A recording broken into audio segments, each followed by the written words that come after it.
Akşamınız hayırlı, hormatly hilleşler. Sapara hoş geldiniz. Ha, salam.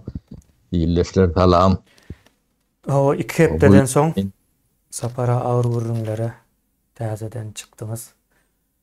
Bugünkü temamız doňdurulan sosializm ve komünizm diýilýär Sapara. O näme diýmek bolýar bu?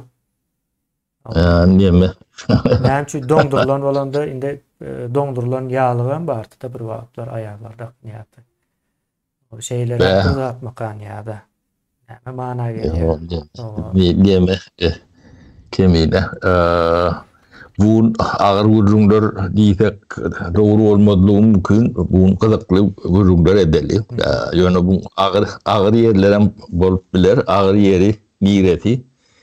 Ağır ýeri şo kızykly gurrunlaryň berýän hatyry netijesi halkyň emmetine düşýärdi. Hmm. O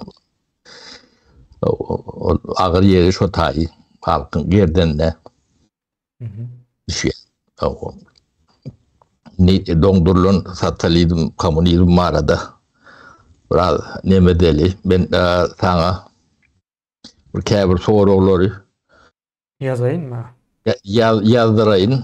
Onuň ben ýadymdan çykartamam. Men käbäbi gyzyşýandan başga ýerlere gidiberýän. O men bir kakawaşyrak ýaşuly Mhm. bolup durun. O şoň üçin düzeder ýalak ben soraglary sana bir aýdaýyn. Senem bir ýerlik belli nemet. O. Ondan soň Yani temamızın, Nemde- gurrumuzun gidişi. o reis nemeden çıksam o dur ne soraňa dolanyp gel taparaga diýsen men tertip bilje. Bolýar. O diýen oglanlaryň o ne birincisi işsizligiň sebäpleri. O ne üçin işsizlik Türkmenistanda başyna alyp giden 70%'den hem känýärler. O statistikatyny möreden oklar, hiç ýerde aýdan oklar. Mol ýöne halkyň ýardaşyna bolsa özüni düşünip kullatdy. İşsizlik näme üçin bar? Bu bir ondan bir payok diýip bir zat bar. O 20-nji asyrda payok. Bu näme üçin bar? O payok. Şu arada bir sorucu gıyskaca yaz, o ondan payok. Näme degini ýerde düşündirjek bolaýyn. O önümçülük yok Türkmenistan'da. O näme üçin yok? Türkmenistan'da önümçülük özüne yeterli derecede önümçülük var da. Ödem özüne 95-98% özünü ödü demeder ýalak ýagdaýda önümçülük var. O önümçülük bolan soň iş ýerem bar da, işsizlik ýokdy. Bizim döwrümizde 94-nji ýyllarda Türkmenistanda işgär ýetenokdy. O ödem daşyndan işgär alýardy. Yani önümü öndürmäni işgär ýetenokdy. Onu ýa-ni işleýän bolsa önüm öndürýändir, hyzmat berýändir, önüm öndürýändir. Bu zat edýändir. Daşyndan elýärdi. Ýetenokdy bizde. Yani işsiz elmudama bolup bilýändir, o sebäbi hünäri boýunça iş tapmayan adamlar bolup bilýär. Ýewropada da var, dünýäniň hem ýerinde de 1%, 2%, 3%. O doğal, natural da. Şo näme üçin şu at? Şo önümçülükleri ýok. Sonra şo önümçülük näme üçin ýok diýär. Onuň ýene-de bir geň bir zat bar da. Budan bir sorag edip demet, men nemetini aýdaýyn bolýan. Ya Türkmenistanyň bir nüňläp bir ikem dälle. Ya biziň miýikimiziň spitagyna düşen bir näçe müň milyonlary çöwürip beren iş adamsy bar da. Bolan bar. Eder şu wagt aktif bolmasa düýün aktif bolan, öňün aktif bolan. O pulgadan bolýar. O yerim var da Türkmenistan'ın. O ne hilek ervet. Payok tayok diye sorun. Hiç payok ne yemediğini bilmeyecek. Büyüşlü girmeyecek nemeler vardı. Katlaklar vardı. O inni şolong pulu. O ne yapsın Türkmenistan'ın içinde değil. Şolar kazanan pullarını yurdun taşına çıkarıyorlar da. Berdi Muhammed'ine çendim. Sonra bir soğura gidip Mehmet menden soğura son demedeli. Onun yankı dondurulun sosyalizm, komünizm deyip teman adına şeyler demettik de. Türkmenistan'la yankı perestroika dövrünü mi yaşadık. Yem olun özü perestroika'nın özü reformu da. Reformu değmeyecek o perestroika değiller.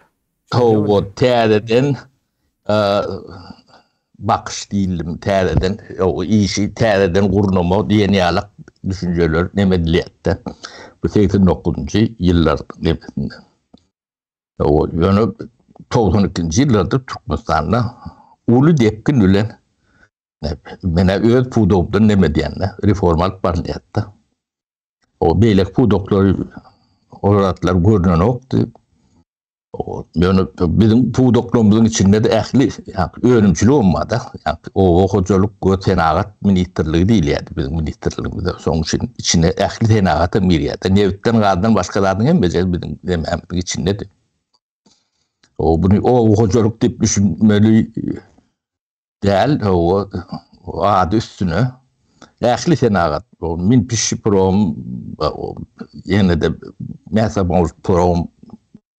prom olanı klopko prom şeydiki diye de kuruluşu olmaz içinde bir topar nemeler tanıdan yani promotion diye de fenagat demek o reforma diye de dondurulu yani 94 yılda dondurdular o ne o dondurunda sen köyünün emeğini dolduruyan da. O yani 89. yılların önkü 85. yılların nemeti var da. O şu nemetinde statiyatında o çokun komünizmi, sosyalizmi dondurdular. Reformanı yatıranda şeyle oluyor da. Son için de bu adı teman adı sondan. İnni yönet devlet deyip bir teritoriya neme dur. O diktatöratı nemeti bilen, yani dürrütü bilen, türmeti bilen, o nomenklatürası bilen, o korrupsiyası bilen, dur, o nemen etatına dur diyen sonra olmalı.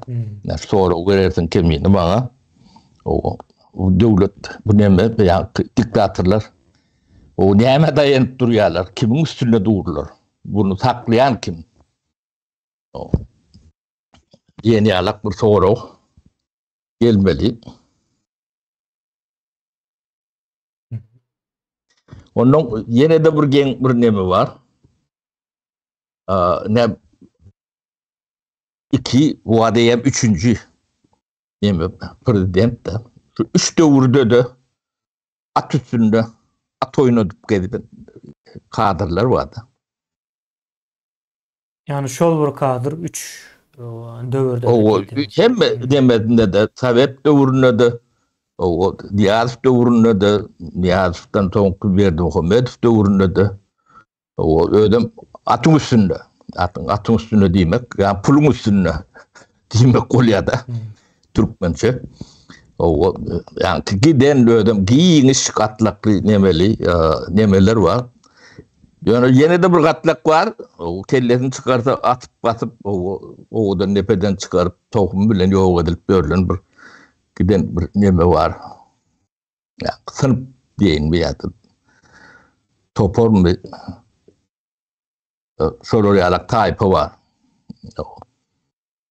O bir de gıdıklandır yani iki dövrümü hem de atın üstünde at çaptırayan o diktatörü da bulur hiç o ya, karatıl mekanizmalarım bular için hiç korkum yok, ürküm yok.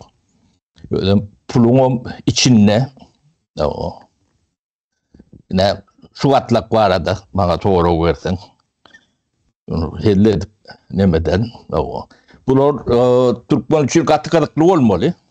Ya, emine. Ben gıdıklı bolmalı deyip demediyen onun hakikaten gıdıklılar. Evet, Türkmen'in betbakçılıkları şular sünnet yurda. Bana gıdıklı olman bilipler, bana kendir gıdıklılarlı, son için kendir gündeme çıkarıp yoramak, benim için gıdıklılarlı, bilen ton. Yönü, çöreğini kovulap yoran, İbne yetip bilmeyen yankı.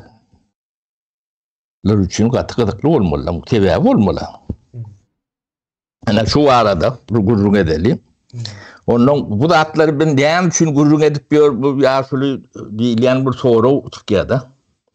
Onu da ben dedik şu attan cevabını vereyim. Son Mehmet Medyalak. Ne Türkmenistan'ın şu gidişine gidip bilmeyeceğini aklı var adam düşünüyor da. O gidip bilmeyen olsa bunu iyi ne bilen oturuyor. İçki, kırıştan urşu bilen oturmalı. Bizim ediyen gurrunlarımız şu urşun yönünü almak. Dört Türkiye'ler böyle taparağını hem şey diyor diye. Urşun hiçbir kovu hili yoktur. Kırıştan urşu olanla da taşınlar gelip biri basvalcak olup urşu eden de özün birinin üstüne çoğup varıp urşu eden de urşun kovutuyu bolayan değildir. Ya urş bir kaptarı ölüm bilen o yitki bilen bağlıdır. Ya şu zatlan yunalma üçündür. Bunu ben hiç yerde aydam oktum onu şunu ne de. Sizin yanınızda sırrını aydayım. O sol içki urşsuz Türkmenistan'ın üyütkümü nimeti görünün ok. Nemem de. Şunun için bu zatları yunalma için urşman deyip yunalp olayanlar şunu ne edip yetenli, ne için yetenli, kimden getirenli bu sebeplerine, nemesine kritik kımatta diyenler halkın belli bir bölüğü aklı, ağını, düşüncesi, bilgisi yeten ton onun yani çözümü bu başkaça oluyor da. Yok ben urşu almalı değilen demedilen o. Şu dağıtlar düşünülmese birini kırıp görün. Ne için uğrayanını bilmeyen nereden karşıdan urşu olunca şu oluyor da. Kim için, ne için bunu ediyenlerin düşündürmek katı kıyındır. Bu başlayan ton. Yönü düşünen ton bu yönelp oluyandır. Onu da yani havos var onda da kontrollü havos kontrol edip oluyandır. O Türkmenistan'ın şu atki düşen yağdayını öğrenimden buluyansınız. Dünyanın değil alıp yatır bir yerde çıkken derler. Ne kadiyetinden, ne televizyonda, ne prezidentin ağzından bağ olsa, o da prezident değilyen olsa, ne beylekisinin, ne eylekisinin o taş toğrağındaki medyalarından çıkken derler. Dünyanın değil alıp yatır olurdu da yok. Ne hemen anladı? Devletin yoktuğunu anladı yani. Bunun başka hiç nemesi yoktur. Bu devlet yok devletin ayağı üstünde durması bir sebeplere bağlıdır. Ne bir şu sebepleri size düşündürünüz. Ne için dilen doğru olur orta çıkıyada. Bunun hem meclisinin tarihi vardır. Yaşap geçensiniz. Onun tarihi öğrenmeseniz, bilmeseniz ömrü vört bile yok da. Ne şu atlı Türkmen'in yağdayı, ne şunu, ne için düşününün biraz 25-30 yıla seyredip son bilyen adam şu sebeplerin hem becetinde yani aynanın üstünde yani metemelim görünüp durun dağıttığını görüyordu. O. Ne 94 yıllar işsizlik minimal yağdaydı. Bahadır 1%, yarım %, 70 deldir, 60 deldir. O önümçülük o. Sen 100% üpçün edilen neldir? Onun 95-98% üpçün edilen. O demek bir ratlar bağda. Bunun yok. O nem için yok. Yani şu yokluğuna altına atır kurdunuz. O. Kalkınç deyip bir dövür yaşadınız. Hı? O günelsinem o düğünden yani ben yanından geçmedik adamlara yüklediler. O yöne bulatları edip gören adamlar bunun adam tutulayanlardır. Ve bu da yani algı operasyonu, manipülasyon bilen etaati meseleden o cemiyeti uzaklaştırıyorlar da. Bunun günahkarı Niyadov ya da Berdimuhamedov ya da oğlu deyip korku derlerdi. Olur bir adamın üstünde devlet durup bilmiyor. O aşağında kökleri vardı. Bir adamın üstünde duruyandı. O saklayan adamlar var. O da kim? O. Sotaydan milyonlar pul kazanayan ortalar. O pulun taşını çıkarayan ortalar yurdun içinde. Saklamayan ortalar. Ne pul kazanayan adam için soyurt, o vatanı olmalı. O Sotaydan köle uyan orada, pul kazanayan orada. Onu olan bir soyut olmalı. Bu parlı olmalı. Tüdlok bir yani ahlaki nemesi olmalı. O pulunu içinde saklap, içinde investite etmeli ya da banklarda saklamalı. Türkmenistan'da o yoktur.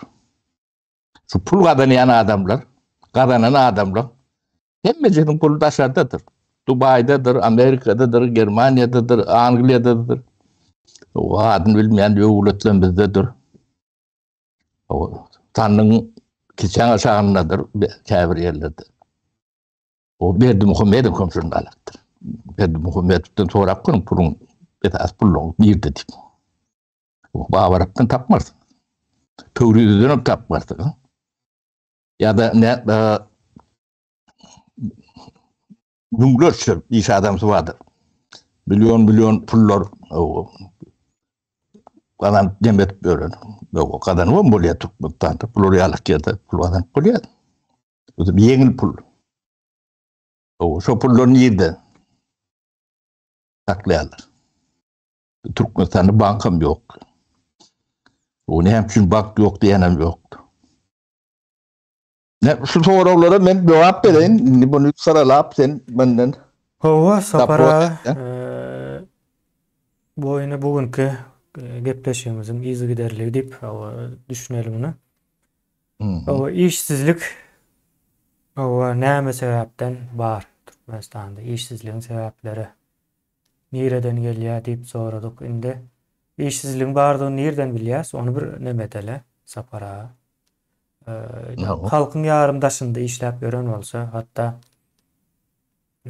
nemedenem gördüňiz de geçenki ussa sarly işletjek deyip getirip o daşary ýurda çykaryp aýlyklaryny bermän diýär. Ýani halkyň daşary ýurtlary iş üçin çykýandygyny, ýani ýurdun içinde işim ýokdugyny şu taýlardan bilip bilýäňiz. Birgiden aýallar öýlerde çykma, psihologiýasy bozulyp pul kazanjak diýip $500-600 belki de. Ve içinde de yine de näçe 100 miňlerce adam bar daşına çykmak üçin, işlemek üçin çykýar bular. O sıra doğrular diýär. Indi çykmak üçin hem daşyndaky tanışlaryndan qarz soraýarlar da $2000 ber, viza tapşyrjak, ýene näme etjek diýip. İşsizligiň bardygyny şu taýlardan bilýäs. Indi näme sebäpden bar sapara bu? Näme? Kemine. Nämen işsizligiň o minimal ýagdaýda bolan döwrüni aýdyp berdin de, 94-nji ýyllarda o Türkmenistana iş güýji ýeten okdy. O ödem gatken ýeten okdy. Yönüm önüdü derli. O senaat vardı. Hı. O okuculuk ve senaat ministerliği dedik de. O. Onun Nevit Gaz senaat var. Yani ikisini koştum. Türkmenistan'ın 98-99% olayanlar. O. Şimdi işi yetenok diyen dövrümüz ütköşük dövürdür. Türkmenistan'ın tarihinde. Türkmenistan bar olul veri diyeyin. Şu periyotlar vardır. 89-94 yılı içinde. 94 yılın ortalarını içinde. Türkmenistan'ın tarihinde onu statistikanı kaldırsanız hem de ay aydın görünendir. Yani statistikanı bulur yok edendirler. O en koyu işleyen dövrüdü. Öňüm, soňum şo döwrüň demesine yetip bilen yeri yoktur. Bular altına tururda. O kalkınç kaldırsalar o. Ýöne 94-nji ýylda şo iki pudoň açar ya kulçavoy nemelerini ulu ýygyna edip işten ayırdılar. Onun tebeplerini indi şu at neticelerini görüp gördünüz de. O önümçülük onun pul akımı şu iki pudonun üstünden geçiyetti. Edilenin büyük makladı. Yani yenisini patok değil ya da pul patoğu başka adamların eline geçmeli. O kimin eline geçmeli? Ne? Sonra o bir targaçların eline, onun yani militen eline diyen yalak, yani güç demeyen eline geçmeli. Şolun kontrolünün. Şimdi bir yerde gıdıklı neme vardır. İki dövrde de atın üstünü at oynadıp görün. Atlak var diye ayttık da. Ne şu atlağın üstüne geldik şu at. Ne alıp görün. Ne azıp dövründe de şu targaçlar in toşoplu ballı yerleri kartın paylanırlar. Şolun eline. On in nemeti hem meceden tanıyan kıynaşlıları ben şologlarının hem bilen diyeni alak o tanış köpüt bilen duğduymak kolon kavir bilen çağalımda bile böyle öten kim dinlen bilen o terede oyup ağramlı beynisin nemetine çekip bilen ne röntgenini şolong içinde 3 kitap okanını sıra bilenim tafip bilmeyen, yani bir kitap, yarım kitap okanını tafip bilersin. Yani demeni şolong eline geçirdiler. Onun bu anırtına bunları eden ok. Onu eden adam var. Kurucu nemeti organizatör var. Şoları kurir eden adam oldu. Açırtop, çövdani, ekonomikan çok kurir dedi. Şolong eline geçti. O yönümçülük yatırıldı. Demek kolyada. O yönümçülük 6 aydan sonra yattı. Onu halk ödü. Yaşan demeden bilyendir. O sebebi onu kuronu ödümüz. Yani Nevtegar'da nazar toyunu diyediler de. Türkmenistan'da YKT spesialisttir şu dövrde. Yani Nevit Gaz boyunca spesialist adam. Taşında vakak gelen bakudum ya teknokrat adam. Onları yalak spesialist Türkmenistan'da başka yok. Orta dedi yok. Yakı Türkmenistan'da da değil. Yani Nitert var 93 yıl öldü. O argana vadetti. O yani o çocuk ne men. Biz şunu bir oturuştan çökün ne meni oturuştan. İki tane oturucumuz vardı, bir stolumuz vardı.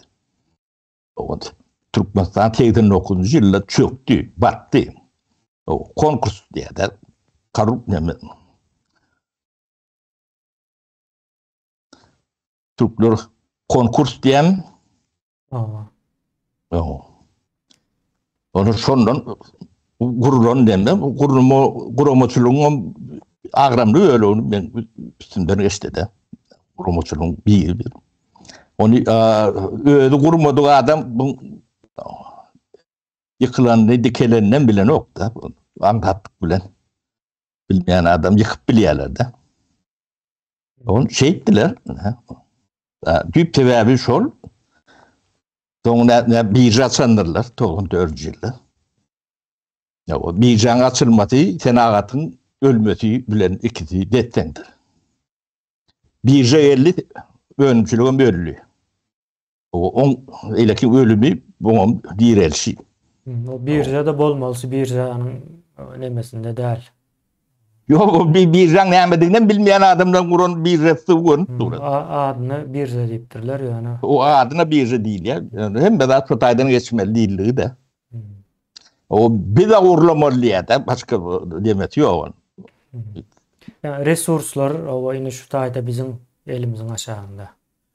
O hem de bizim nememizde diye. Şimdi şu birjelerde işleyen adamları demedik görün. Yani tarihinde seyredip şöyle apta biyografiyası bilen tanışık görün. Hem de çok da denilyendir. Yani payok meselelerimizden şudur. Payok bağ oldu.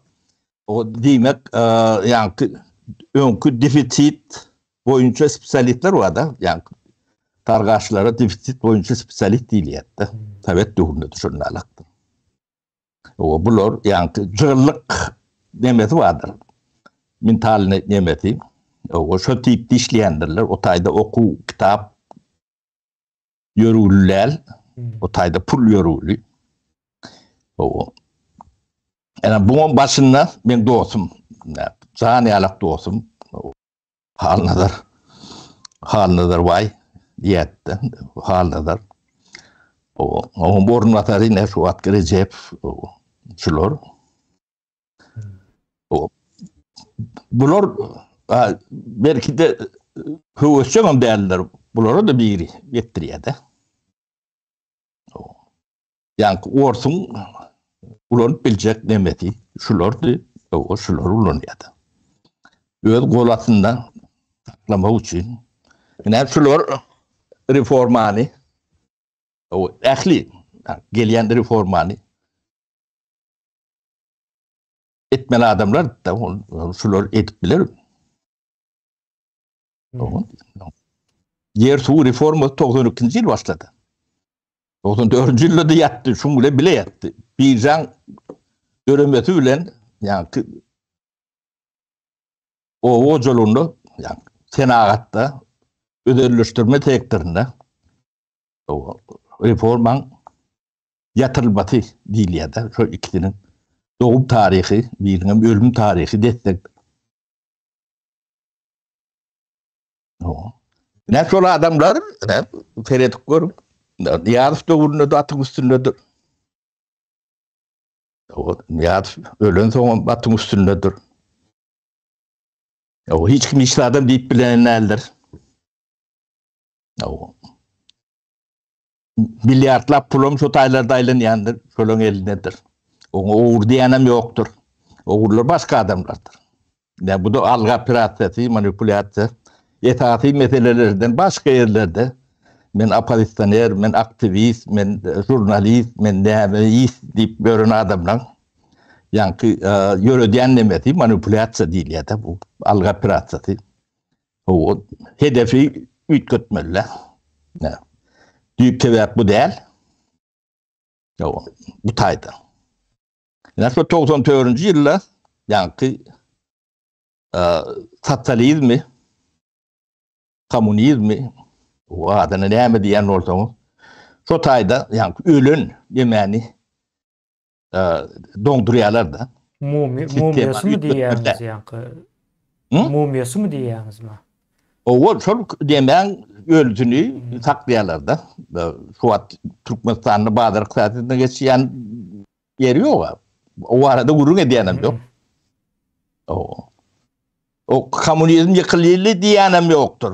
Ýa-da reforma etdik diýip bilýänem ýokdur. Öňüne bir wagt komünizm de şeýle boldy, indi beýle boldy diýip deňeşdirilýän ýerem ýok. Yok. Ini payogu kim berýär? Staýk etdiň hem bir görüp durundy. Kim planlaşdyrýar? Kim ýa karar çykarýar? Payok bermeliler. O nirede verilmeli diýen adamlar vardır. İderlan şonu. O targaçlar görürsin. O da döwlet magadinler. O döwletde magadin almalylar. Döwlet magadin diýerler oba. O iler şu targaçlan eline ýa-ki bularym ýeke jöýde işläp bilen ok. Ýa-ki näme bardyr? Türkmenistanda bir geň näme? O ýeke Türkmenistanda däl köne Tawet demetinden gelýän bir näme bardyr. Ýa-ki şu yeralty dünýä diýerde türme sistemasy bardyr. Ýa-ki türme sistemasy yeralty dünýäsi nähileki işleýän bolsa yerin üstündäki nemesi bardyr tarapy. Bu da milisiýa, prokuratura, KGB bolmalylar. İkisi destekdir. Yani türmeň içindäki psihologiýa, hereket neme bilen taşynaklan nemeti uruýunam deňdir. O birisi bolanok tebebi prokuror bolmasa prestuplik bolýanlar. O kanun neme de vardır. Yani atalar söz diyen alakta ve sözünden kalın. O prokuror var orada prestupnik olmalılar. O tevdegarlar hem solar bilen işleşendir. Yine korrupsiyan düp nemesi şu taydadır. Biri uğurlu etmeli, kırışavat etmeli.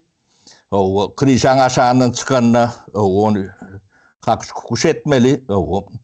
Bularım bermeli, almalı, yemetmeli, Türkmenistan'dan hem de pul bilen işleýän de. Düýbü şu taýdadyr. Yani sebebi targaçlar başka da bilen o. Ömründe bir kitap okumadığı adam, Badar Komut gören adam sizin iqtisadi ministriniz, soňra yani iqtisadi kuryr diýen prezidenti ornatary bolup ýör. O kim ol? Gaýsy o. Hoca Muratov. Hoca Muhammed mi? O Recep şodur. Halnadar bar mı? Halnadar. Yani Aga Hanov. Diplomat bolup. Magadinçidir, da vardır. Recep çağırdı bile üstüm diýenem. Recep diýilýän şu wagt Frankfurtda bolmaly. Recep'in çoň ornatary, o da şol. Başka näme bulan diýde towada boldy. Recep diýilýän Belgrad Recep ýyllaşlar. O da şu iqtisadiýet kurýardy. Şular reforma edip bilermi? Şulary goýsaň, et diýip goýsaň, asıl niýetiň hem kömek edýän edip bilmeýär. O näme diýen bilen okdur. Da payok şoň üçin nur. Şular bolansoň dur payok. Payok ba bolsa diýmek şular wa diýmek. Bular şu payogyň spesialistleri, ýok Tawet döwründe de zygylykda satylýardy hemme defitsit satlar. Defitsin näde edilýänini bilýärler. Näde pul bermeli, näde pul almalylygyny bilýärler. Jogdum şonuň üçin bar diýseňiz anda. Düşünmedim. Jogdyk diýen şonuň üçin bolarmy? Jygyllyk o. Ýok, jygyllyk ol. Sovet döwründe de şunu ýatyrmam bilmediler, ýatyrjak bollar bolmady. Ýatyrdan ok jygyllyk. Jygyllyk işi öz başdak bir ýemedir. Şular şol ýa-ni temadır. Döwletiň ýa-ni döwlet magazynlaryndan diýip o zatlary şo taýda satýan olaýmasynlar? Diýme, Devletin magazin bolma mümkünçülüğü yok da. Bolmalı Sovetler yani o. yönetildi. Bolmalı. Onun bağ olsa hem sonra çıkmalı ustaydım. Bunu hem çün bağ. Devlet magazini olur mu? Yani Türkiye'de devlet magazini var mı? Ya da Şuvet'te devlet magazini var mı? Kimin? Yok. O bol bilmedi. O devletin başka işkeni. Bunlar bazıları işler diye mağazin. Devletin etmeli adı var. Devlet reform etmeli. Yani yıkılan sistemani onu terden vurmalı.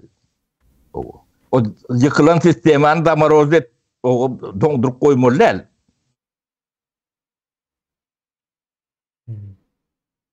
Hembeti şu taydan. Ne? Sizin şu günümüzde Tanrı arkasına aitmalı adamlarınız kargaşlardır. O beylek kaptalam güç uloncu demelerdir. Birbirine işlep bile nokta.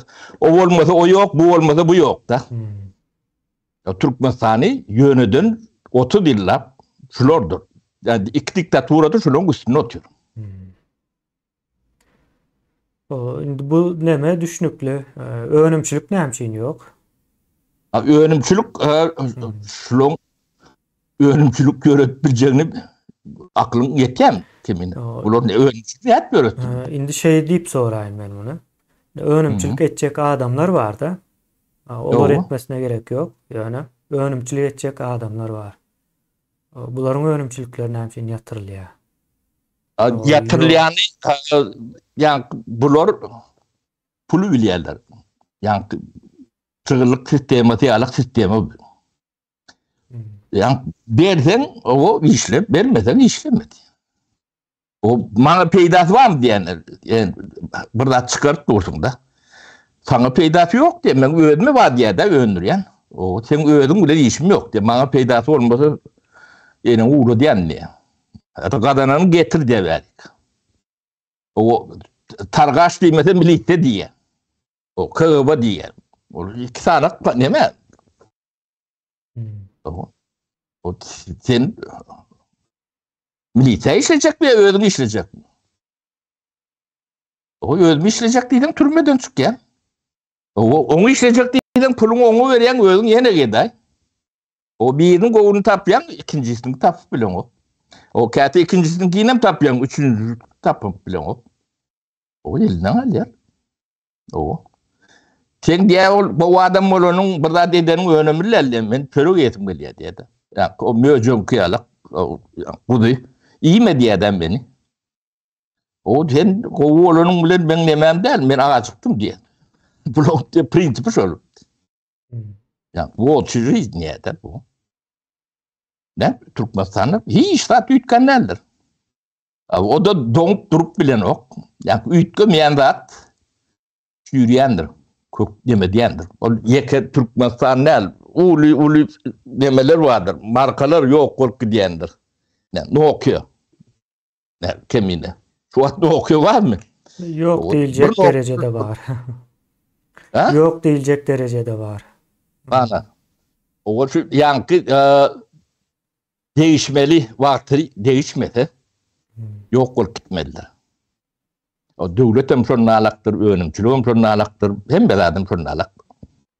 O bolmasa ne okuyan demesi yerli Finlandiya, o akıllı, bilimli, öten devletin demesinde. Yani değişen vakti değişmese, değişmeli vakti değişmese. Yok olup gidiyor. Bağlar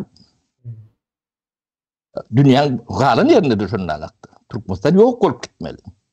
O yok olmayacak olup o şu atlara da düşünmeseler içki vuruş çıkmalı gemine. O ne hem şunu vuruşayandan bilmediler. Ruat düşüdür yemetmeden. Bunun anırtında kimler var? Bunun anırtında imperiya vardır. Şuları hoşarçılığı ediyen imperiya. Kuruyur ediyen yani. Kuruyur ediyen. Olmasa Niyadır ya da Berdi Muhammed faytını alsan tapağı diyor. O guvunla yaramadığını atıp biliyor ya. Fayda geldi mereydi Urwan gulu gelen onu birinci onu türmeye daldı. Eyle ki yankı neme vardı? Ahrana. O da Recep. Akmurat Recep. Akmurat Recep. Onu nemet. O. Geziverte olan yok mu? O. Yönü Recep, beyleki Recep, Murad Recep'i işlat diyenlerdir, Ağahan bir işlat diyenlerdir. Diven bilmediler. Divin görülü. Hram var. O Hram var. Yine de var, bezetin adını tutup oturmalı. İki dövrde de rahat nemet görün. Arkasında. Şimdi o şol yere geleli. Bularına pulu işlep görenler. Son yine de şularına yakınında dost olup pulu işlep kazanıp gören baylar vardı yine. O. Belli. Deme, halnaların kadri katı giyiniştir. Ödüm katı giyiniştir. Hem becedem kovudur. Yani pul nemetinde aydiyanda. Pul kapmadı. Adamçılık derecesinde o direkt yoktur. Yok. Bilem yoktur. Direklim kendi yedik de. Hem becedden yanında. O baharatından nemet. Ödüm menden urdu var Urad. Hümmet. Urad Mehmet diye. O yani halları öyle bir Muhammed bile bilişleşip görün oğlum oturup turşup değil mi? O halları bile hemen 14 yaşımdan beri bile. Hem etaplarını bile birimi diyorlar. O 2002 yılı halları koşul şuna demettik de.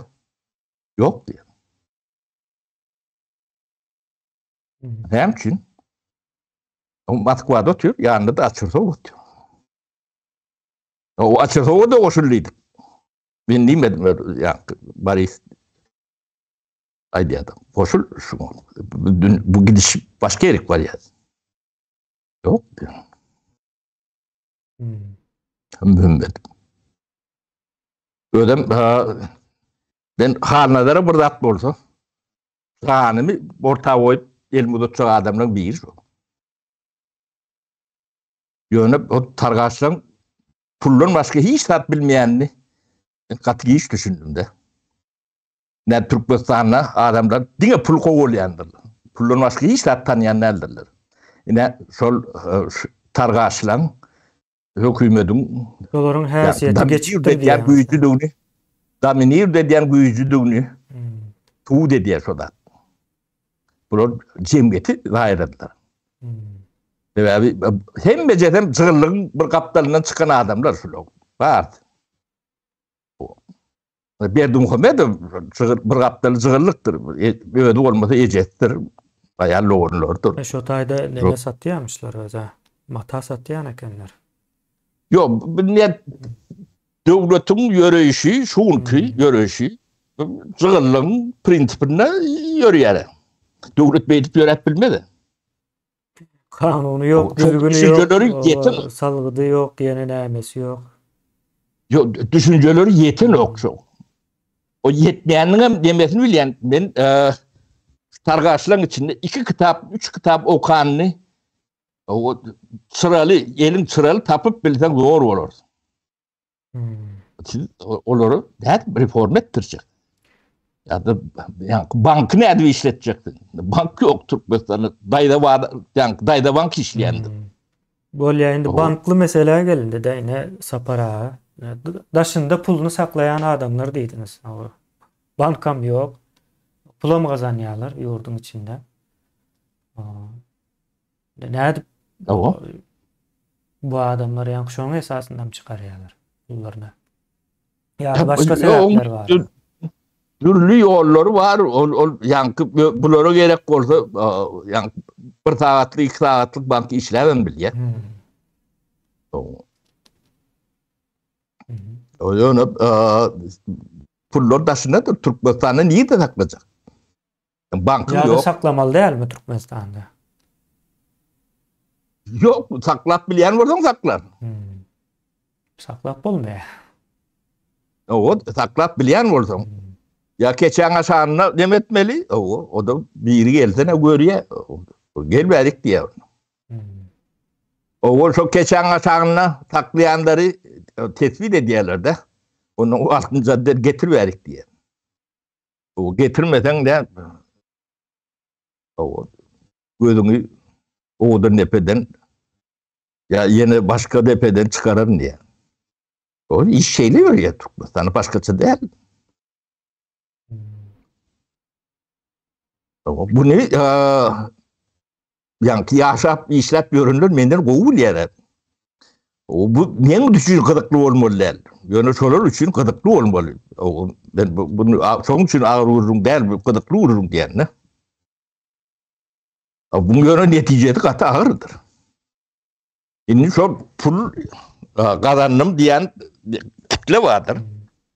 Onun spitekleri var. Bizde köpüsünün hem becerdiği değer olmağı mümkün olduğunu yönü bir kumdan geçti. Çoluğum kazananı öğrenmek değil ya. Sonuçta şeyle oluyor. Onun hem becerdiğini getirip vermeli. Tabii pul kazanıp olmayan yerde, işlep olmayan yerde sen pul kazanayan olsan götünün çöpü olmalı.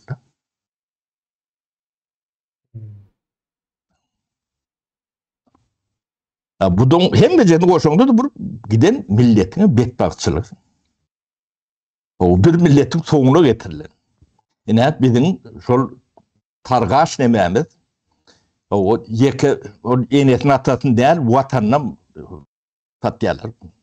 Yani doğutlarına iki şayadı nemedi. Burada yani dost diyen nemedi yani doğulur yaşıl sağım. Doğutum şol vatanım şol atasam enetem şol hem bedadı şol. Sonun başka da hiç tadı bilen olur. Yani şu koyunun mutalar koyun, pullun başka da bilen olur. Boynam katı yok yine gene. Beresem gelin yok şunca zaten sonra. Ay bu yoğun olsun, ince olsun o da atlar bucağı nemelen içinde hiç tattır. Şu hiç zat velin yani şu düşünen ok olmalı. Yok düşünmer. Ne için düşünsün?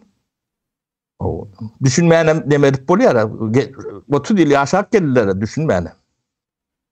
Pul olsa emme daha çöz diye. Benim bu yoktuğun yol yatar diye. O arkamda o Putin var diye. Biri arkamda Makarov var diye. Yine biri o planı var diye. Yönüp bunlar yani içki bağlar için ne? Yani Türkmenistan'ın içi için geçerli bunlar hem mi oyunları? Yönüp etati Türkmenistan'ın etati kaymağını başka yemelerine mi diyelim? O Türkmenistan'ın şu an işleyiş prensibi o yani yeraltı dünyasında abşaktif bir dat vardır. Her mafyan nemen orada konum sisteması var. Abşak yığına diyorlar. Aşağıda yığına diyorlar. Yani korrupsiyona çok aydın geliyor. Üyüşeye ondan bir yerik var yani. Katsir vardır, nemeti vardır. Her demek etağı vardır. O Türkmenistan şeyli işleyen, ortadan şunlarla işleyen. Dektendir ikisi. O verdi yani devlet bu arada gururun etmek bir ayıptır. O utançtır. Yeni alak bunu demeye getiriptirler de bunu. Çünkü Türkmenistan'ın televizyonunda da adına reformu vardı da, bilgi vardı da hiç gururun edilenlerdir. Su alanında da faydalananlardır. Yani şu da atlan suutnamaktır. Ekrandan çıkıp biz ben plan pudu reform etmeli, ne etmeli deyip bir çıkış etmeyen böyle adam vurdu. İştenim derdim, görünüm derdim. Bundan ağrıyım görmeyen kıyındır. Sistem ütkömesi. Bu beyle de yaşap bilen yok. Şimdi siz karar vermeli adamlar sizsiniz. Bu gidişine yani cığırlık demesinde prinsipinde bir devlet işlep bilenlerdir. Bu cığırlık değil demeniz mümkün. Bir toparda atları yok edenlerler. Soruna cevap tapsanız hem de düşünüklü var. Statistika ne için yok? Bir misal ne için yok? O statistikası bir devlet bulup bilir mi? Mümkün değil. Var Bir işe. tarafı var bunun. De yurtta statistika yok. Halkam şoňa öwrenşipdir. Öz yani gazancını, çykdyjysyny, girdijisyny hiç zady hasaplap yani geljegini demet bilen nokta. Men bunu nemeden hayran galýan. 2000 dollar berip 50 dollarlyk işe girýärler de.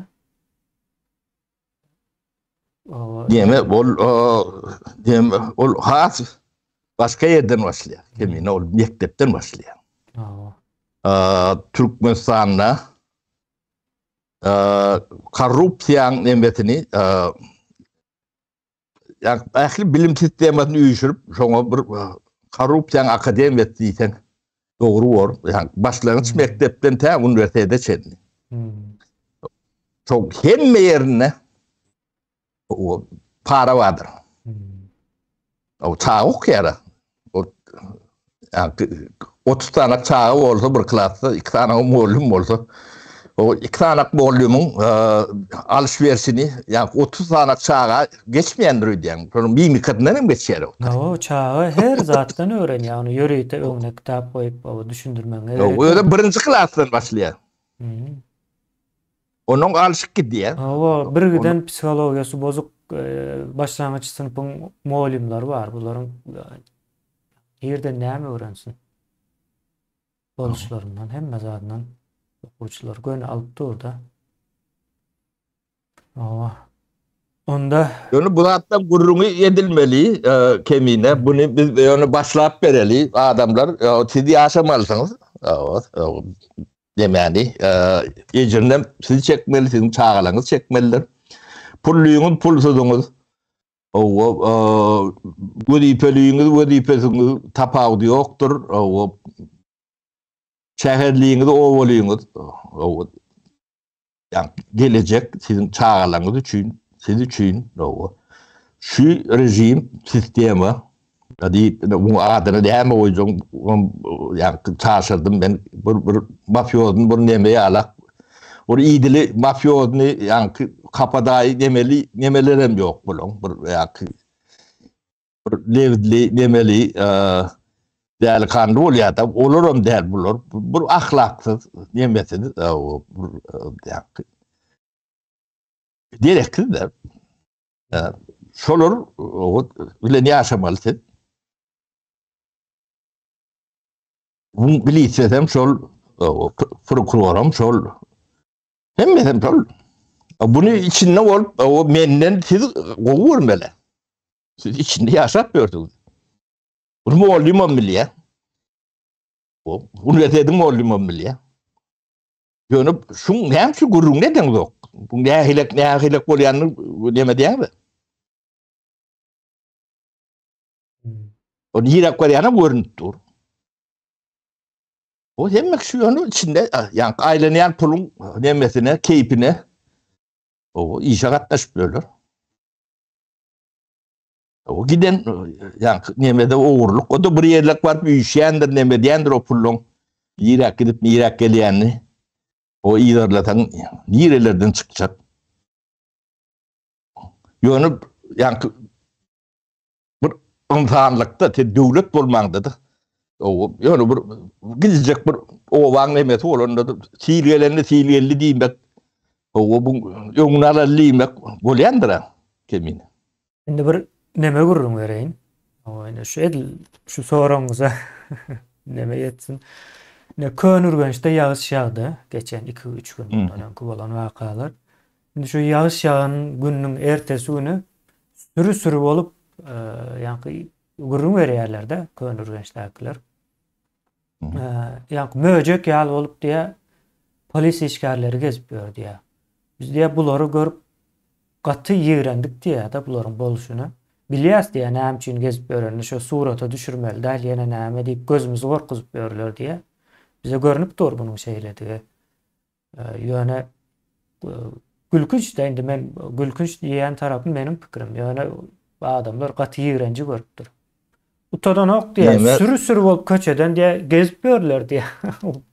Soň mene gözüme getirdim de hakykatdan gülkünç. diyeme gülküç de gaty inançly. Ne döwleti bu yemeğin beyleki tarapy.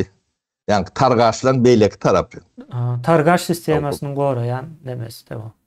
Yo, ol birisi yaşap bilen oklar tabiat döwrüne de şonu alakdyr. Yani o bagayeti, milisiyeti, nemeti, prokurori, şu targaçları kırşavat etmeli, şu taydan beşman yoğunmalı. Yani buların goramalı, tanış olmalı, dost olmalı. Ne Türkmenistan hem de tanış, appap, çavuş, appap emeler yürüyendi. Başka da yürüyenlerdi. Kanun nilende zığırlıkta kanun var mı? Yani tabiat döwrüne zığırlığı yatıracak olurlar. Bir yıl, yarım yıl yatırdı mı ettiler, onu başarmadılar kemin. Bu zığırlık nilende ütköşük attırdı. Atlı yaraglı Sovet döwrünün güýjüyle, demetiyle zığırlığı yatıracak olurlar da. O tayını yapýarlar onu köçede. O iş yerler. O köçeni yapýarlar onu başka köçede. O zığırlığın köne yeri bilen diýedim. Şu Hitroka Angriýany zığırlyk. Şeydip çölün içine mi gidip de? O şu tayını yaptılar bolun bu taydan açtılar. Bu iş beýle. Sığırlık yapmak için o Patrep Tayyudi mentoru yapmalı. Temine. Şonu yapsan o sığırlık öyle yapılıyor. Onun yani hususi şahsi magazinler, söwda nemelerini ebeden sığırlığın betya bu korrupsiýanyň betyk gidiyor. Hani şonu taklaýarlar. Taklamasının büyük sebebi şu. O döwletiň bolmasyna hop salýarlar aslında. Şolong emetin jenaýatynyň iň agyr demeti. Bir döwletiň bekatyna diýýärden türkçe. O bar bolman emetine hop salýan adamlar atylýandyr. O şu adamlar atyljakdyr. Ben ýöne ýa-ni adamda aýdyp geçendir öýtmän. Türkmen atmalylar, hökmen atmalylar. Biýiňden tıpdyrmalylar. Sebebi bu Türkmen döwletiniň yani guruljak bolmasynyň öňüne alan adamlardyr. Şoňa garşy hereket eden adamlar. Bu ady bardyr. O biz ýöne buny sizi gowuran biz erwet görenimiz üçin ýa-da bir batdaşlyk edenimiz üçin ýa-da bir zat hantama bolanymyz üçin edemiz o. Siz döwletiň bolmasyna hop salan adamlar. Talan ýa etçeňizi eden adamlar. Bu Berdi Muhammed Recep'e değiştiler. Nökerlerine değiştiler. Ähli hanadanyň kadrlary vardır, yerleştiren nemeler vardır. Targaçlar. O şolara değiştiler. Siz atılmalı adamsınız. Yakılmalı, atılmalı adamsınız. Siz targaçlığınız, cahilliğiniz bilen, pul gowurynyňyz bilen o eden hereketleriňiziň hiç nemesi başlanır ýalak yeri ýokdur. Bu giden milletin yani geleceğini yemediğini gözünde günmüş ya bir yerde. Ya sizin gününüz aylanyan olmalı. Bu da edilmeye düşen atılmalı orada ben atacaklarım kan. O mümkinçilikleri elmidamı göz önünde tutýandyrlar. Indi sapara ne çol bu yani agdalyan demesi tide gıdıklı olmalı yanımızın büyük sebebi ne yani payok ne için vadip sorap düğüne yetip başlarsınız olun hem de nemesinde şulon kulokları çıkar. O iyisizliğin nemesem şulon nemesinden çıkar. Bunu büyük bir analiz etmeliler. Biz kritik müşrien edip bunu yürüytü. Yani şu zatlar bu fikir edip bilir yalak. O orta attıkta. Bu nemeleri siz çözmelirsiniz. O millet bolacak olsan çözmeliler. Onun inniki nemede bulur yalakta kaytalanmazlığı yani son öňüne almak nemesi için bu zatlar nem etmelisiniz. Bu da sizin tarihinizdir. Bunun bir öğrenmelisiniz. Onu siz yani iktisadi pudo vardır Türkmenistan'ın yani Ministerstvo Ekonomik değil ya yani şunu değişikliğin aloğusu görürse de vardır. Yani şu iktisadiyeti değişleyip pudoklon başlarına kimle gelip geçenliğini analiz etseniz şular çıkar. Onun dışarı yurtta ilçhanalar vardır. İlçhanalarda bolyan atlara biliyeniz siz. O sizin ne pasportunuzda ne size ne meti. 90% 80% targaçtır. Dünkü davsklattır. Recep Umum'dan dünkü targaçtır. O başkadan vardır. Başından başlap o targaçlar neme orundur. Patol, köpsü. O bir kaptaları da yani kabirlerim KGB'şliktir. O da sıra oynayan demez. Türkmenistan'ın hayati içini daşını alanda şulon nemesi vardır. Ödem iki dövrde dişleyendirler. Nihat'ın dövründe de, bunun dövründe de. Bunun arkada güçlüdür. O şey diyeyim ben. O arkadan kim duruyanlarını o demedi verin. Yani Recep var. O dayanıklı şeyler mi? Yani yurdu ahallar idare diye, göre diye, soyya deyip 30 yıl soruyalak bir deme yörötte. Şimdi in esası biznes iktisanak dayanıklığın elindedir. Bu iktisanak ahallığını çöpün üstüne oturdup o çok üstüne parmağıyla pırlayalar. Türkmenistan'ın en bay adamlardır. Recep bilen eyle ki derman tatıp görün ki Meymanov. O şular iktisanak tentek ahallığını götünü çöp tokup parmağına pırlayalar. O yurdum ahallar dörüt demedi. Soyya diyedi. Bulur yalak hikayetim vardır. Ni alga pirasyanı niretinden alanda da nemedik oluyor da. Yeter ki büyük bir mesele, esası mesele, adamlar, cemiyet yanaşmasın. Oğru kim? Oğru yankı fiilin suratını alan, suratını iyi verendir, cinayetçidir. Ya da o gececik yankı bildiği artık da tanınır. Yani bunlar o adamlardır. Ordinleri vardır ne seyredip görsen ikisini. O ne için ordin verilerinden siz sonra. Şimdi Sapara aslında onun cevabım içinde geçiyatı gurrun yani yine de koşmak zat var olsa yurt nämen esasında şu ýagdaýda dur. Şu ýagdaýdaky yani nemesi durmagyndaki sebäpler näme? Sebäp yani sebäpleriniň gurrun edildi welin yani üstüne goşmaça. Bir gaptalyny aýtdyk. Olun gaýtara diýsem gaýtalaly, şeýle. Türkmenistan koloniýa diýip aýtdyk bilen. Bir ýerleriň tömürügeti. O Rus imperiýasynyň tömürügeti. Rus imperiýasy diýeňizde siz Rus döwletini düşünmäň. Rus döwletini mafia tipinde ýöredilýändir. Türme sistemasy, yani kulak sistemasy näýlek işleyen olsa, yani ors demesen şonlara işleyendir. O Türkmenistan şonlara işleyen. O Türkmenistan'da näme diýer, nazirat diýerler ya da atfestin diýerler mi? Long ödemesinde jargon atlarım var. Şol yani kurýerde diýär. Pulum şol ýygnya, tömürlýär. Ol gadyň nevtiň puluny ýerde näçeden satylypdyr. O näme üçin ýurda gelen ok diýilen gurrun hiç ýerde çykýan däldir. Taşında içinde o apadistesi, jurnalisti, görüleri hiç wagt o esasy mesele gelýänler sebäbi o mesele yani merkezin imperiýanyň merkeziniň meselesi. O merkezi nemen kompetensiyasına akıdat ona ruhsat verilen ok. Opozisiya bolsaň hem imperiya ruhsat beren okda.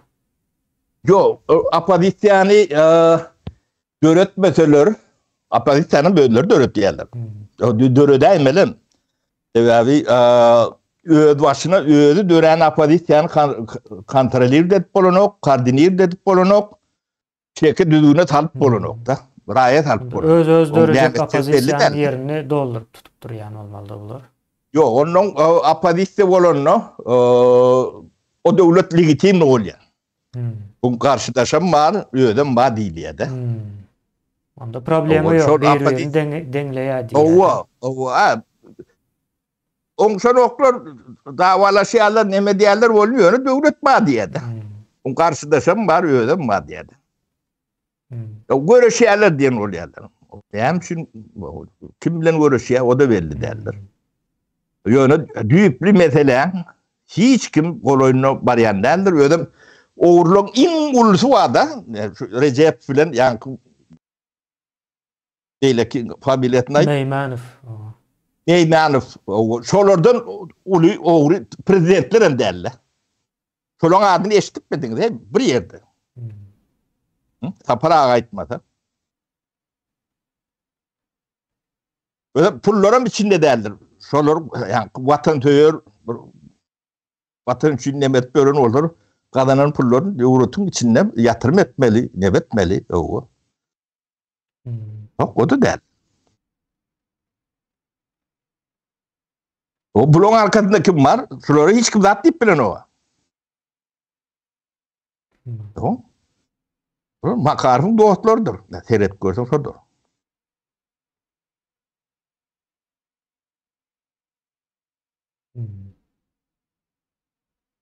Bilmedim, ben soruna cevap verip bildim diye. O şeylerek, o düşünüklü demese.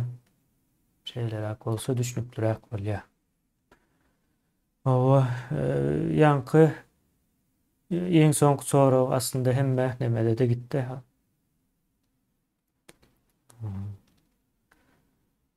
Onda sapara şeyle bolýar da, o Türkmenistandaky hemme şu wagt edilip durulan zatlaryň hemmesi yankı sosyalizm ya da komünizmin bir cesedi. Cesedi doňdurup saklap durlar. Ne ağrı ne bäri bolup bolýar. Gorkda saklanan neme ýala kala diýer. Ýöne şu cesedin şeýdip doňup saklap durmagy bularyň pul gazanmagyna, imperiýanyň Türkmenistany sömürmegine arkaýynçylyk bilen mümkinçilik töredýän bolmaly da. Ya neme olara geregem şol sebäbi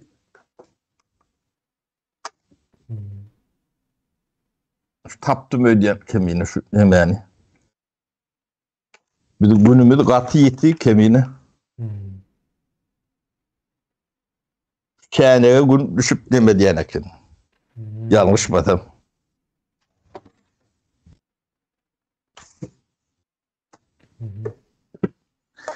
Neme olon biýnisi başka kemiğine. Olon biýnisi nevtin gadyn yaratmalyklary. Bu da atları yani içki bağların içki nemen yani sapara kemiğine gururluk etmesi için boş gözlerle nemetikler bu. Yani Türkmenistan'dan gidiyen nemen 1%'dem yok. Şuları in ulu oğur deydi ya. O şulon nemeden yarım %'dem yok da Türkmenistan'dan gidiyen nemen nemesinden. Yöne şular olmasa onlar edip bilen o. Şulon eli ayağı demesi şu içki bağları şular kardinir de diyorlar da. Tayda gozgolon turmadı yalak o yank devleti ağdarma yalak o ya da yank olon kontrol edip bilmeyecek hareketleri rahatları döremedi yalak o şular olmasa bolonok. O şulara da hiç saat didiriyenlerdirler, koruyandirler. Ne çala deme olsa ne hallara derre ortaya pasol ediverdiler de. O ne ortadan pasolstwasny, Germaniýanyň pasolstwasny, Awstriýanyň pasolstwasny bir analiz edip görüň. kimler gelip geçipdir. Hem de demedir. O düyü targaçtır. Zavtıklattır. İlki neme yani çağrı familiyet neme düşün. O patrep sayılır zavtıklattı. O bizim dövrümüzde yani minister Neşil Targovli çok minister oldu kemine. Çağrı neme de dilimi ucunda. Onun şimdi bazı faaliyetine geçer, neme diye perestroika da attık gidiyor da olun. O bulurum yani Ministerstvo внешней торговли diyor o. Yani eksporda şulon üstünden gitmeli diyen demettiler de. O biz yani sizin üstünüzden demetmeli. Siz kim diyecektik de. Onun yani o bileşin ekonom nemeniz var olsa, bilginiz var olsa bir de partan bakalarını verin. Dünya varlarına ak diyet olun. Pul tölen diyette. Onu bağırlamak için soruyadık da. O partan bakatını bilmek için sana ben ne yapayım pul töleyin. Devlet edaratında ne yapayım pul alsın. Aytam senin bana konsultatta verip kömür etmeliler. Ne bulun yani düşünce demesem şonu mendeş. O tayda bolman son onun demeyen açtılar. Ya şu bir jani o bizi yani edaret bu nokta. Olmasa bulun demetine giremiz o. Keminim. Şu beni bir inceliğe diye. Yo azam aldı sapara cemle ben bilirsin var bulan. Yani şol bunun demeti neme bunlar o neyemçi beyler başka nemen etmediler değil sonra çıkma mümkün olun Açırsov kuruyor dediydi Targovli. Şular hem beceti Açırsov'un kadırdır. İqtisadiyet minister olan Niyazov'un o sağeli olan yani neme deyilýär orunbasary. Ondan sonra Moskva'nın ilçisi, Moskva'da ilçisi falan. Yo bu bir yani ucunu her nemen teman bir ucunu adap geçýär. Siz özüňiz pikir edin, biraz düşünün, öwrenin, biraz çumurak nemedin. Biz ben bu hal için 30 yıllap yani 20 yıllap Türkmenistan'da değil. Ben yanlış yani yerime bolmam mümkün, yandan çıkan rahatlar olmam mümkün, bilmeyen rahatlar bolmam mümkün. Siz gürleşin. Yani bu meseleni gündeme çıkarman, gürleşmeyen çözüp bolyan derler, düşünüyorum bolyan derler. Mekteplerde giden problemi vardır, yukarı okuyucularında giden problemi vardır. O PNT'sinde adamla giden masal katastrofa diğeri alak demeli bir problemler vardır. Bu sosyal üçüncülükte de şunun alaktır.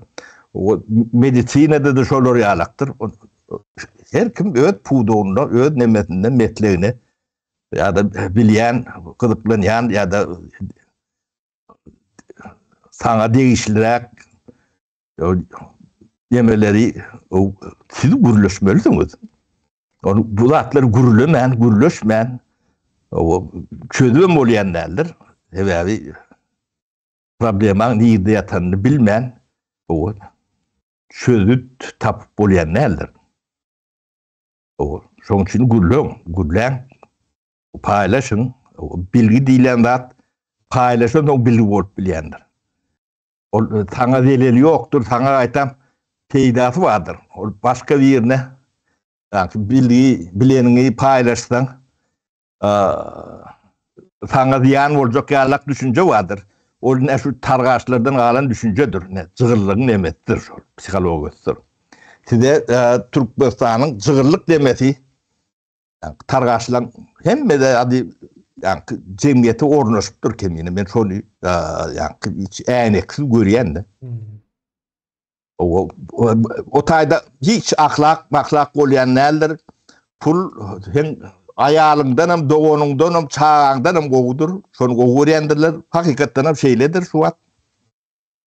O hiç reforma geçenlerdir. Yerim tidinki değerler, suğum tidinki değerler, yerin aşağınak bağlığım tidinki değerler. Hatta ne şu atlar yeter dereceğiniz. O heleğinizde öz heleğinizde değerler yalak kolup görünüyendir. O eğerinizde tenki değerler yalak çağağınızda kimden belli değerler. Şu targaçlar getiren size medeniyeti şu. Şolordan şundan artık daha çıkma mümkünçülüğüm yok. Onu biz öňem bilýärdik. Öňöňe jemgyýetiň içinde bir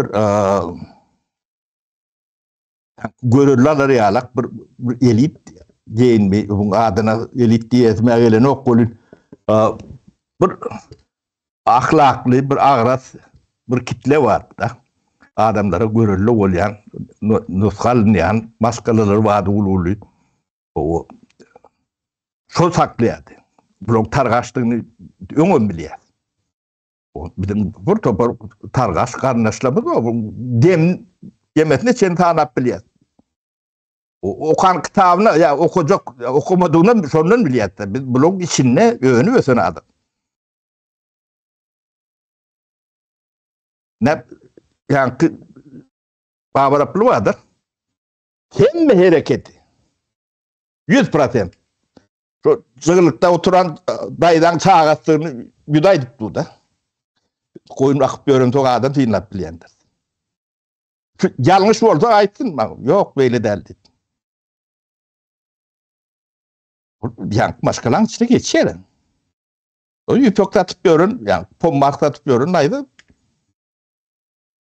O şunun özüne yani şu taylara getiren o zaptıklattır. O da ben mektebimde okuyan benden bir 3-4 yaş kiçi yigidin Mehmet'i. Hem de atları bir ortadadır. Yığışına yalaklat derler. Yani bunu cemiyet gururunu etmelidir. O gururunu etseniz problemlerin çözüldüğü yavaş ortaya çıkar. Sizin yani düşünceniz var. Bolmasa gidiyen yol katı arankıdır. O yani bu çözülmesi dine grazdan uruşunun üstünden geçiyor. O yani onlar polyan. Yondan bilgi bilen polyan. Şu atlar düşündürülen son o kimin ulan nereden çıkıyor? Bu sebepleri ne hemen? O nereden geliyor? Şu kanatları, şu mutlulukları yaparsın olun. O bir topar beladan toğulursun. O başkaça bu devletin yurdun nemeti görünür o. Onu men niyem ok, onu Türkmenistan oyuncu spesialistlerim diye. Bulun öyle yağdayınam ne görüp dursun.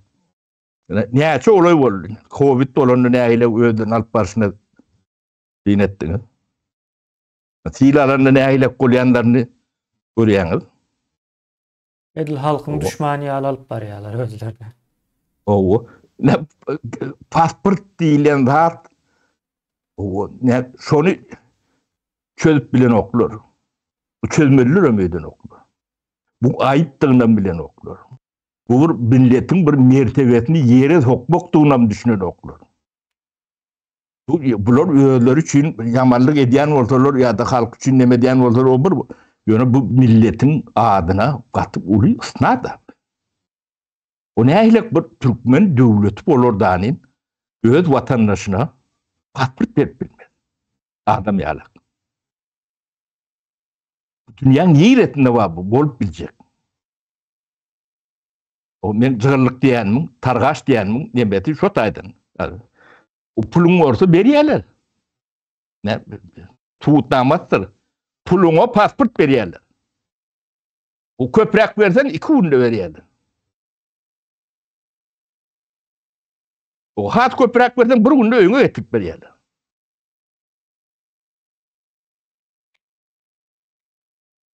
O ýöne beýleklere ýok, pul bermesem ýok. Öley. O bir keser ortaşyna çykyp bilen ok ölýe. Ýene de dünyanın halıken her türlü kağıda olup bilir. O da pasport. El yala kağıt. O şoňa akıllı düşünjesi yetmeyen devletiniz var. Yurdunuz var. O yönü bizim aydayan zatlarımız bir akılsız demesiz zat bolmagy mümkün. Yönü akıl yanıp durun. Kızlığa aplaymalı akıl aydılarına da onu yerine getirecek adamlar yok. Onu ulanacak adamım yok. O bir şunu da öğretmeli. Şayda Kutorolu kemiğinden ben yine de yemeğinden çıktım. Doğru olandım. Baba sapar acem näle. Wagtymyza mepes Bolya. Bolya sağ olun o adamlar. Düşünün, taşanın, o bu zatlar. O ağır vururum deyip ağır değildir. Bu gıdıklı vururumdur. O siz için gıdıklı olmalı vururum. Bu gıdıklanın. O çözüm sizin üstünden ne diyendir imkanı. O biri. O yol vurkudanına da o yol bilen yöremesem. O size ne etip yaşlı edip olur.